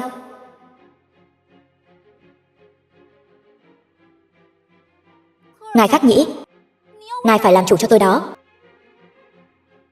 Đây chính là cuộc hẹn hò mà các người nói sao? Cái loại hẹn hò gì thế này? Ai lại quỳ ở cửa như thế, đến mặt cũng không nhìn thấy mà gọi là hẹn hò? Cầm miệng cho tôi. Chắc cô lại định nói cái này là giả nữa chứ gì? Nhìn cho kỹ vào, thời gian địa điểm trên này đều rõ ràng cả đấy. Tìm đại một phần mềm hoặc một người chỉnh sửa video, làm mấy cái này khó lắm sao? Dù là thật hay giả, công ty của chúng tôi phá sản rồi. Trong tài khoản của tôi không có một xu nào. Đây đều là sự thật. Giang Minh Phượng, cô luôn miệng nói sẽ giúp tài sản của chúng tôi khôi phục như trước. Chúng tôi vẫn luôn tin tưởng cô đấy. Nhưng mà cô đã làm được gì thiết thực chưa? Khiến chúng tôi tin tưởng chưa? Các người chỉ dựa vào một đoạn video giả mạo, đoạn ghi âm mà đã muốn thay đổi rồi sao? Trừ khi cô có thể khiến tài sản của chúng tôi lập tức khôi phục, dù chỉ là 1/10 cũng được. Các người nghĩ đây là trò ảo thuật sao? Đây đều là tiền thật đó. Sao có thể nói khôi phục là khôi phục được chứ? Nhưng mà người ta Giang Minh Thành lại có thể làm được đấy. Anh ta làm thế là có mục đích để các người phá sản trong một đêm, rồi lại giả vờ giả vịt giúp các người khôi phục tài sản. Sao các người có thể đối xử với Giang đại tiểu thư như vậy? Còn vài phút nữa ngài Khắc Nhĩ sẽ đến. Chẳng lẽ các người không sợ ngài Khắc Nhĩ xóa tên các người khỏi giới tài chính sao? Nhưng mà cái video đó thật sự là khác xa so với cuộc hẹn hò mà Giang tiểu thư nói. Điều này khiến tôi khó tin. Người phụ nữ của nhân vật lớn này làm sao có thể quỳ ở cửa? Bất kể là nhân vật lớn nào hay là cái ngài Khắc Nhĩ kia, đều là Giang Minh Phượng cô ta nói. Những người đang ngồi ở đây, làm gì có ai đã từng gặp nhân vật lớn nào đâu, còn có cả ngài Khắc Nhĩ nữa. Những video âm thanh này, dù là thật hay giả, ít nhất cũng nhắc nhở chúng ta, đó chính là không thể tin tưởng mù quáng vào loại phụ nữ như cô được. Đúng vậy, tập đoàn Giang thị của các người đã mất đi sự tin tưởng của chúng tôi.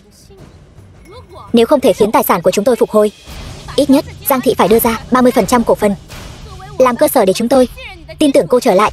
Đầu óc của đám người các người cuối cùng cũng bình thường hơn một chút. Phản rồi. Tôi thấy các người đều phản rồi. Chẳng lẽ Giang Niên tôi thành tựu cả đời trong giới kinh doanh đều không bằng cái sự tin tưởng cơ bản này sao?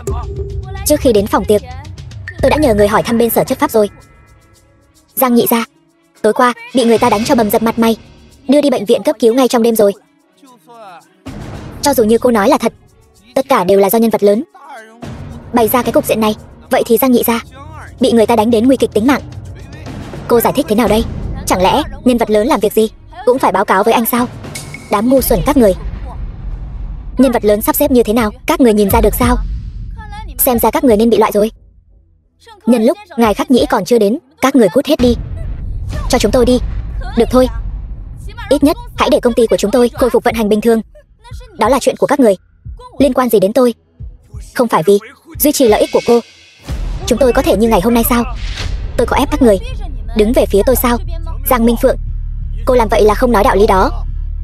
Tôi có sự ủng hộ của ngài W, tôi có 1.000 tỷ vốn mới, tôi còn có sự ủng hộ của ngài Khắc Nhĩ. Tôi với lũ các người nói đạo lý gì chứ? Cái ngài W mà cô nói, tôi đã tìm hiểu rồi, chỉ là một tên lừa đảo đi khắp nơi lừa gạt thôi, lừa đảo khắp thế giới. Trừ khi cô có thể đưa ra việc W chuyển cho cô 1.000 tỷ cũng được. Giang đại tiểu thư, đưa ra cái chuyển khoản 1.000 tỷ này đi. Chắc là không khó với cô đâu nhỉ?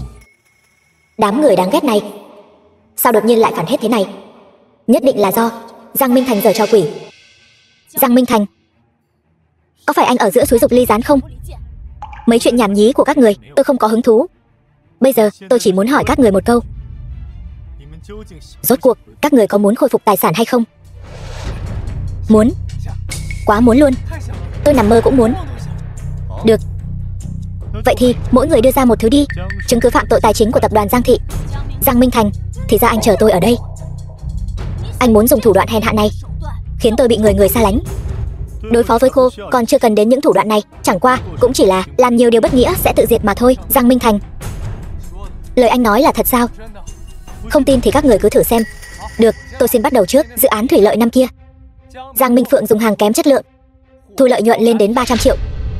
Trong buổi họp thương mại năm ngoái, Giang Minh Phượng lấy danh nghĩa của tôi đăng ký mới một công ty để cô ta thu lợi bất chính 200 triệu. Các người làm như vậy, ngài Khắc Nhĩ sẽ không bỏ qua cho các người đâu. Chú ý, cô câm rồi sao? Tôi nói gì chứ? Thấy mọi chuyện đều vỡ lở hết rồi, bản thân tôi cũng sắp nổ tung đến nơi rồi. Hay là đợi ngài Khắc Nhĩ đến rồi nói sau đi. Bây giờ việc cấp bách nhất là phải tính toán rõ ràng tất cả tội trạng của cô. Các người yên tâm, ngài Khắc Nhĩ sẽ không đến đâu. Giang đại tiểu thư, dự án thủy lợi mà cô nói trước đây, còn có chuyện tôi vẫn luôn làm việc ở xưởng thuốc cho cô. Cô nói qua một thời gian nữa sẽ cho tôi thực hiện. Rốt cuộc là bao lâu mới thực hiện? Trương Đại Vạn, đến cả anh cũng muốn phản tôi sao? Tôi chỉ là theo bọn họ hỏi thử thôi. Hỏi thử sao? Tôi thấy anh sắp đứng về phía Giang Minh Thành rồi đấy. Đúng vậy, cho dù tôi chạy đến chỗ Giang Minh Thành thì sao chứ? Còn cô thì sao? Cô chỉ biết hứa sung với tôi. Những lời cô nói đến bây giờ một dấu chấm câu cũng chưa thực hiện được. Chú ý, tôi hỏi cô một lòng một dạ như vậy theo Giang Minh Phượng, có phải là có liên quan đến những video kia không? Video gì cơ? Chú ý, cô không cần phải sợ Giang Minh Phượng, đó chẳng qua chỉ là mấy năm trước cô ta tìm người gài bẫy cô thôi. Mục đích là để khống chế cô. Thật sự là cô sao? Cô đừng nghe anh ta nói bậy. Giang Minh Phượng, chúng ta từng là bạn học đại học. Tôi cũng từng là vị hôn thê của Giang Minh Thành.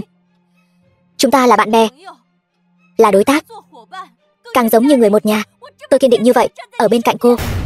Chú ý, những điều này tôi đều biết cả mà. Những năm nay, tôi đối xử với cô không tốt sao? Tốt lắm. Phải. Đã tốt như vậy. Vậy thì cô trả lại cho tôi những tấm ảnh năm đó đi. Hoặc là xé hết đi. Chú ý. Lẽ nào cô đã ở sau lưng tôi làm những chuyện tôi không biết sao? Cút. Tôi nói về chú ý. Sao giống một con cún của Giang Minh Phượng vậy? Thì ra Giang Minh Phượng nắm trong tay nhược điểm của chú ý sao? Không phải, rốt cuộc cô đã làm gì mà bị đại tiểu thư nhà Giang nắm chặt như vậy? Chú ý, cô yên tâm. Những năm này, ảnh của cô với video để ở chỗ tôi rất an toàn. Tôi sẽ giúp cô giữ cẩn thận. Ngoài mấy người chúng tôi ra, không ai biết cả. Mấy người? Những năm này, tôi vẫn luôn vì những chuyện bẩn thỉu năm đó tôi đã làm mà trả giá. Lẽ nào thật sự giống như Giang Minh Thành đã nói sao, đều là do cô làm? Chú ý, cô bình tĩnh lại cho tôi. Nếu như ảnh và video của cô không cẩn thận bị lộ ra ngoài, tôi không thể kiểm soát được đâu. Câm miệng. Đến bây giờ rồi mà cô còn uy hiếp tôi. Tôi không sợ cô uy hiếp tôi nữa. Tôi chịu đủ rồi. Cùng lắm thì chúng ta cùng nhau tan nát. Điên rồi. Cô đúng là điên rồi. Trả lại cho tôi những số tiền mà cô còn thiếu. Tôi đã từng vì cô làm biết bao nhiêu chuyện bẩn thỉu. Câm miệng. Tôi nợ cô tiền bao giờ? Sao cô lại không nợ tôi tiền? Những lời hứa năm xưa cô đã hứa với tôi, cô có một chuyện nào làm được không? Tiền lót tay mà cô đã hứa cho tôi đều bị cô lén lút nuốt hết rồi. Nếu cô còn ăn nói lung tung, tôi bảo đảm cô sẽ không thấy được mặt trời ngày mai. Mặt trời ngày mai? Vậy thì tôi xem chúng ta ai sẽ không thấy được mặt trời ngày mai? Bác Giang, con có một bí mật kinh thiên động địa muốn nói cho bác biết. Thấy rồi chứ? Đây chính là cảnh tượng nổi tiếng mà tôi muốn. Bí mật sao? Bí mật gì?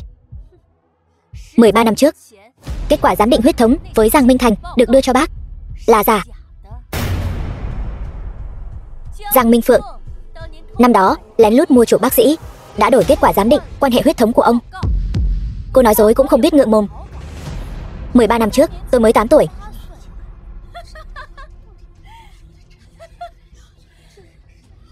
Đúng vậy. Cho nên, nói cô là thiên tài. Năm đó, cô mới 8 tuổi. Cô đã biết lén lút đổi kết quả giám định quan hệ huyết thống của Giang Minh Thành rồi. Cô muốn dùng chuyện không có nhân chứng, vật chứng của 13 năm trước để vu khống tôi. Đừng hòng. Chứng cứ chính là 100 vạn mà năm đó cô đưa cho bác sĩ. Lúc đó, tôi đã bị 100 vạn này của cô làm cho kinh ngạc rồi. Tôi 8 tuổi, lấy đâu ra 100 vạn? Minh Phượng, con có làm chuyện đó không? Ba lại tin lời nói lung tung của người ngoài. Con là con gái của ba mà.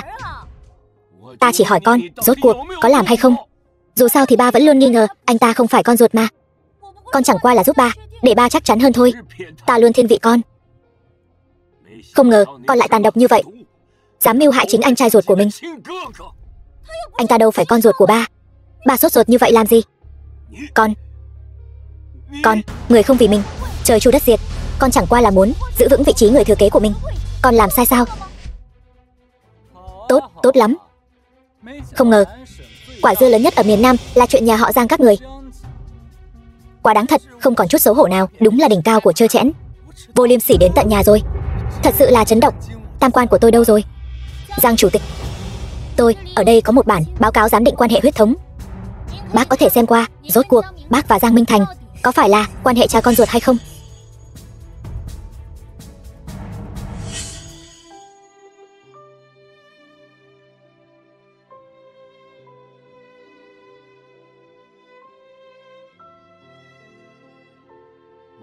Tôi thật ngốc.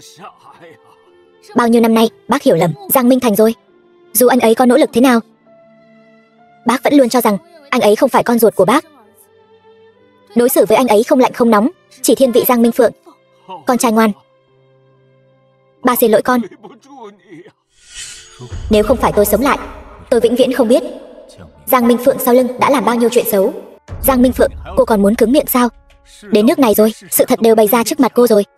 Ba, tất cả đều do Giang Minh Thành chủ mưu đó. Con vô tội mà. Câm miệng. Bao nhiêu chứng cứ bại lộ bày ra trước mặt con còn muốn ngụy biện. Cho dù những chuyện này thật sự là do con làm, con cũng là con gái ruột của ba mà. Con gái? Ta không có đứa con gái như con. Thì ra con chính là khắc tinh của nhà họ Giang. Ta quá đau lòng. Giang Minh Phượng, ban đầu tôi đã tặng cho cô nhiều trang sức châu báu như vậy, cô trả lại cho tôi. Còn có đồ của nhà họ Hoàng chúng tôi cũng phải trả lại cho tôi. Các người đều phản rồi. Theo tôi thấy, cái ngải khắc nhĩ kia của cô cũng là giả đúng không? Đều là người phụ nữ này bịa đặt ra để lừa chúng ta. Không phải cô nói ngải khắc nhĩ sẽ đến ngay sao? Hôm đó chúng ta ở ngoài cửa, quỳ đến tận lúc rời đi, cái người gọi là khắc nhĩ kia cũng không hề xuất hiện. Tôi thấy ông ta muốn chơi khăm cô, vĩnh viễn sẽ không đến đâu. Không, anh ta đến rồi. Bởi vì tôi mới là khắc nhĩ. Anh, thì ra anh chính là ngài khắc nhĩ, truyền kỳ trong giới tài chính trong truyền thuyết. Đúng vậy. Tôi đã cảm thấy từ lâu rồi, Giang thiếu chính là ngài khắc nhĩ. Rể quý, lần đầu ta gặp con, ta đã biết con có tư chất hơn người, là rồng trong loài người. Phải đó, mẹ, lần đầu gặp con đó liền thấy con là nhân tài tuyệt thế trên trời mới có, dưới nhân gian không ai sánh bằng. Ai mà làm được chuyện này? Chỉ trong vài phút ngắn ngủi mà có thể khiến Giang Nhị gia phá sản chứ? Còn thu mua nhiều cổ phần của nhà họ Giang như vậy. Anh rể, anh thật sự là người mà em ngưỡng mộ nhất trên thế giới này đó. Em nhìn anh mà mắt em sáng cả lên. Ngài khắc nhĩ, đều là tại chúng tôi có mắt như mù. Thưa ngài khắc nhĩ, tôi cầu xin ngài giúp tôi. Giang Minh Phượng, 3 ngày ước hẹn đã đến rồi. Cô nhận thua không? Sao tôi có thể nhận thua được? Lũ sâu kiến các người, tôi căn bản không để vào mắt. Ba ơi, ba sẽ ủng hộ con đúng không? Đừng gọi tôi là ba. Tôi không có đứa con gái súc sinh như cô.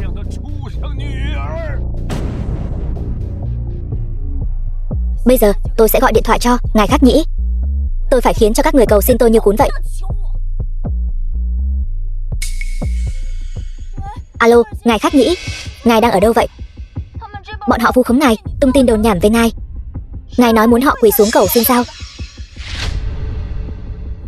Sao lại là anh? Anh ăn cắp điện thoại của ngài khắc nhĩ. Giang Minh Phượng, đến lúc này rồi, cô vẫn còn chấp mê bất ngộ. Quan tài đã bày trước mặt cô rồi, cô vẫn chưa tỉnh ngộ sao? Ngài khắc nhĩ mà cô luôn miệng nói chẳng phải là Giang Minh Thành sao? Không thể nào, nhất định là anh đã ăn cắp điện thoại của khắc nhĩ. Hôm qua lúc 4 giờ 6 phút cô đã đến Đế Vân Biệt Uyển. 4 giờ 22 phút chiều rời đi. Anh theo dõi tôi. Giang Minh Phượng, cô nhìn lại điện thoại của cô đi. Tài khoản công ty của cô đã bị đóng băng toàn bộ rồi. Không thể nào. Sao anh có thể đóng băng tài sản công ty của chúng tôi chứ? Đến lúc này rồi, cô vẫn còn chấp mê bất ngộ sao? Giang Minh Phượng, cô hại chúng tôi thê thảm rồi. Tất cả mọi người ở đây đều bị cô lừa gạt đến khuynh gia bại sản. Giang Minh Phượng, cô là em gái của tôi. Cô từ nhỏ đã thông minh lanh lợi, mang trong mình hoài bão lớn. Tôi vẫn luôn dung túng cho cô, ủng hộ cô. Nhưng không ngờ tâm địa của cô lại độc ác đến vậy. Hôm nay sự thật đã bày ra trước mắt cô rồi. Cô thua rồi. Không, tôi không thể thua được. Cô đã không còn gì cả rồi. Mất hết tiền, cô còn lại gì chứ? Tôi còn W, cô không đùa với tôi chứ? Giang Minh Phượng, cô bị ngốc sao? Cái tên W gì đó chỉ là một nhân viên làm thuê cao cấp của Đông Phương Khắc Nhĩ thôi. Giang thiếu chính là ngài Khắc Nhĩ, còn ngài Khắc Nhĩ mới là người tạo ra Đông Phương Khắc Nhĩ. Cô ta, còn W gì nữa? Tôi thấy cô ta đúng là bị W xoay như trong chóng mà.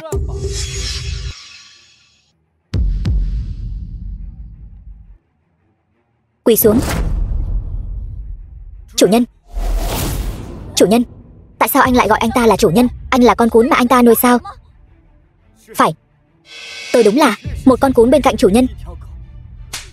Đồ vô liêm sỉ. Mày lừa gạt tao lâu như vậy, tiền và người của tao đều cho mày hết. Nói, mày đã đem tiền của tao đi đâu hết rồi?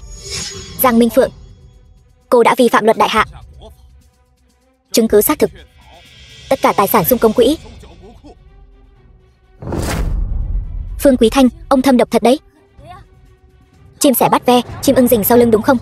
Trước pháp luật, mọi người đều bình đẳng. Giang Minh Phượng, hãy ngoan ngoãn chịu trói đi. Mọi dãy dụa đều là vô ích. Bây giờ, cô chỉ là một kẻ ăn xin. Nhận tội chịu phạt là con đường cuối cùng. Giang Minh Thành, tất cả những chuyện này đều do anh lên kế hoạch đúng không? Đúng. Bị ổi vô liêm sỉ. Về những thủ đoạn này, sao tôi có thể so được với cô? Anh rõ ràng đã trúng loại độc dược lợi hại như vậy, còn bị tôi đẩy xuống biển. Rốt cuộc, anh đã sống sót bằng cách nào? Cuối cùng, cô cũng thừa nhận là tôi bị cô hãm hại. Giang Minh Phượng, không ngờ cô lại độc ác như vậy. Minh Phượng, đó là anh trai ruột của cô đấy. Cô ngay cả anh trai ruột cũng muốn lấy mạng. Đô già không biết ngày trầu trời. Tôi còn không phải là được chân truyền của ông sao? Vợ của ông không phải là bị ông chọc tức mà bỏ mạng sao? Mày, tôi trở nên như vậy đều là vì ông. Cô thật sự là hết thuốc chữa rồi. Giang Minh Thành, đừng tưởng rằng anh có thể thắng về thủ đoạn. Trên thế giới này, chưa có ai có thể thắng được tôi. Giang Minh Phượng, đúng vậy, tôi thật sự đã thua. Kiếp trước, tôi đúng là đã bỏ mạng trong tay cô. Nhưng kiếp này, tôi đã trọng sinh rồi. Anh đang nói đùa sao? Anh nói anh là người trọng sinh. Anh rể, anh đừng có bịa ra lý do hoang đường như vậy. Chúng tôi đều tin anh. Đúng vậy, chúng tôi thề luôn đứng về phía con. Ai mà dám nghi ngờ con rể tốt của tôi. Đừng trách tôi đây, làm mẹ vợ không khách khí với người đó. Vậy anh nói cho tôi biết, anh đã trở thành Khắc Nhĩ như thế nào? Tôi vốn dĩ chính là Khắc Nhĩ. Sợ cô và ba áp lực quá lớn, nên luôn giấu giếm thân phận để âm thầm giúp đỡ cô. Nhưng không ngờ, chỉ vì một cái thân phận người thừa kế Giang thị tập đoàn mà cô muốn đẩy tôi về chầu ông bà. Anh bịa chuyện cũng giỏi thật đấy. Chắc là anh xem tiểu thuyết mạng nhiều quá rồi nhỉ. Từ nhỏ tôi đã là thiên tài kinh doanh. Ở những góc khuất mà các người không thấy, tôi đã sớm gây dựng nên một đế chế thương mại, cho đến khi trở thành Đông Phương Khắc Nhĩ được mọi người chú ý. Đúng, từ nhỏ ta đã thấy con thông minh lanh lợi. Con thật không hổ là đứa con ngoan của nhà họ Giang ta. Dù có thay đổi thế nào, cũng không thay đổi được sự thật là trong người con chảy dòng máu của ba. Dù sao đi nữa, chúng ta là cha con là đứa con ngoan của ta. Sau này, ta hứa nhất định sẽ là một người cha tốt. Giang Minh Phượng, giờ cô đã hiểu rồi chứ? Tôi không hiểu. Dựa vào cái gì từ nhỏ đến lớn anh đều thông minh hơn tôi? Dựa vào cái gì dù tôi có cố gắng thế nào, chỉ cần cái búng tay của anh thì tôi mất hết tất cả? Dựa vào cái gì? Giang Minh Phượng, sao cô còn ngốc như vậy? Cô là em gái duy nhất của Minh Thành. Anh ấy thương cô chẳng kém gì mạng sống. Vì chút lòng tự trọng đáng thương của cô, anh ấy đến với thân phận người giàu nhất cũng không dám nói cho cô biết. Người anh tốt như vậy tìm đâu ra chứ? Lần đầu tôi nhìn thấy Minh Thành, tôi đã thấy cậu ấy là một đứa trẻ tốt bụng rồi. Chị thật có mắt nhìn. Nếu không phải cô và chú ý liên hợp lại để lấy mạng tôi, cô muốn gì mà không được. Minh Thành, em thật lòng yêu anh. Em không có muốn lấy mạng. Là Giang Minh Phượng, cô ta ép em. Lúc này rồi thì đừng nói yêu hay không yêu nữa. Tôi nghe mà thấy ghê tởm. Cô ấy mới là người tôi yêu nhất. Hai người xuống địa ngục mà yêu nhau đi.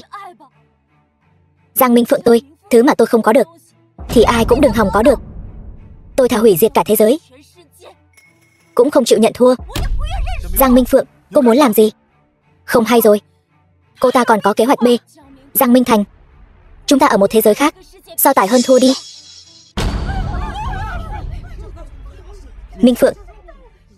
Con đừng hồ đồ mà. Minh Phượng, con phải bình tĩnh. Bình tĩnh. Tôi muốn các người cùng xuống suối vàng với tôi. Minh Phượng, cô đừng kích động. Giang Minh Phượng, những vụ án trước đây của cô chỉ là vụ án kinh tế. Nếu cô giết người thì tính chất sẽ khác đấy. Tôi không muốn giống như chú hai của mình, cả đời sống trong tù đâu. Tôi là tỉnh trưởng của miền Nam. Tôi sẽ đảm bảo với cô, sẽ giảm nhẹ hình phạt cho cô. Ông ở đây giả làm người tốt cái gì? Vừa rồi ông không phải đã xử phạt rồi sao? Được, tôi rút lại lời vừa nói. Chúng ta bàn lại được không? Ông tưởng tôi sẽ tin ông sao? Đến bản thân tôi còn không tin nữa là. Giang Minh Phượng, cô còn trẻ, đừng làm chuyện dại dột. Giang Minh Thành, anh mau quỳ xuống cầu xin tôi đi, nếu không tôi sẽ lấy mạng cái lão già này. Minh Phượng, ta là cha của con mà, ông là ba cái thá gì? Tôi chỉ nhận tiền thôi. Rốt cuộc anh có quỳ hay không? Được, tôi quỳ. Giang Minh Phượng, có phải cô điên rồi không? Ngay cả ba ruột của cô cũng muốn lấy mạng. Mau đá quả bom ra đi.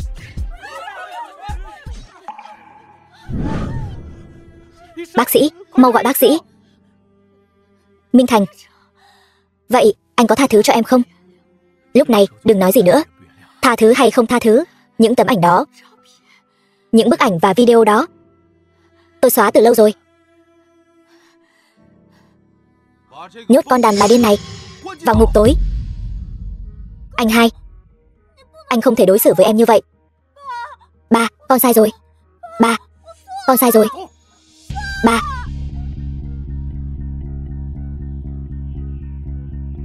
Con trai, trước đây ba đã làm sai. Mọi chuyện qua rồi. Bây giờ tôi tuyên bố, tập đoàn Giang Thị chính thức bị tập đoàn Phong Vân mua lại. Chủ tịch mới nhậm chức chính là cô Tô Tiểu Vũ. Còn nữa, tôi tuyên bố tập đoàn tài chính Đông Phương Khắc Nhĩ sẽ chính thức ủng hộ cô Tô Tiểu Vũ trong vòng 3 tháng, khiến cô ấy trở thành người phụ nữ giàu nhất miền Nam. Con gái, con thật là ngôi sao may mắn của nhà mình. Đúng vậy đó. Nếu tổ tiên chúng ta biết chuyện này, chắc chắn sẽ từ trong mộ nhảy ra mà vui mừng ấy chứ. Chị, sau này em sẽ xách túi cho chị. Vậy thì em phải xách cẩn thận đó. Chị gái vạn tuế. Giang thiếu. Không, ngài Khắc Nhĩ, anh có thể khôi phục tài sản cho nhà tôi được không? Đúng vậy, ngài Khắc Nhĩ, sau này chúng tôi sẽ toàn tâm toàn ý trung thành với ngài. Tôi còn một chuyện nữa muốn tuyên bố. Các vị có mặt ở đây, tài sản sẽ được khôi phục toàn bộ. Giữ ranh giới sinh tồn của chúng ta. Quả nhiên là Giang thiếu, chỉ một câu nói là xong. Giang thiếu, cậu thật là so được với thần tài. Nhưng các người phải tách khỏi công ty. Đây là tại sao? Các người đã làm bao nhiêu chuyện? Thật sự muốn tôi nói ra hết sao? Đây là kết cục tốt nhất cho các người rồi. Chúng tôi quả thật đã làm vài chuyện, nhưng đều là do con đàn bà Giang Minh Phượng ép buộc. Đúng vậy. Cậu nhìn xem thủ đoạn của nó đối với anh như vậy rồi. Cái này đối với chúng tôi còn không phải là xuống tay tàn độc sao? Xin anh, tôi không muốn thành kẻ nghèo rớt mồng tơi. Xin hãy cho tôi thêm một cơ hội nữa đi. Tôi đảm bảo sẽ tuân thủ pháp luật. Các người đã làm gì còn cần tôi nói ra hết sao? Những người như các người đã làm chuyện sai trái nhiều không kể hết.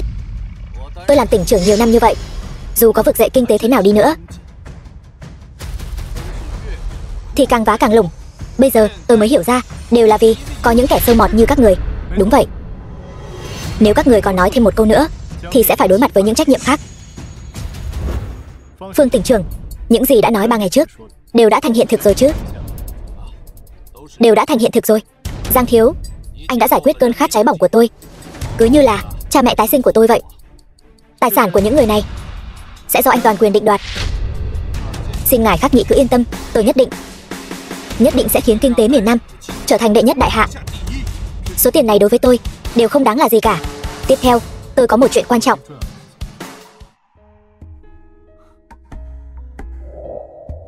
Tiểu Vũ, cảm ơn em luôn, tin tưởng anh vô điều kiện. Em có đồng ý lấy anh không? Tôi đồng ý. Không phải, ý của tôi là nhà chúng tôi đồng ý. Nhà chúng tôi đồng ý. Em đồng ý. Em đã đợi giây phút này lâu lắm rồi.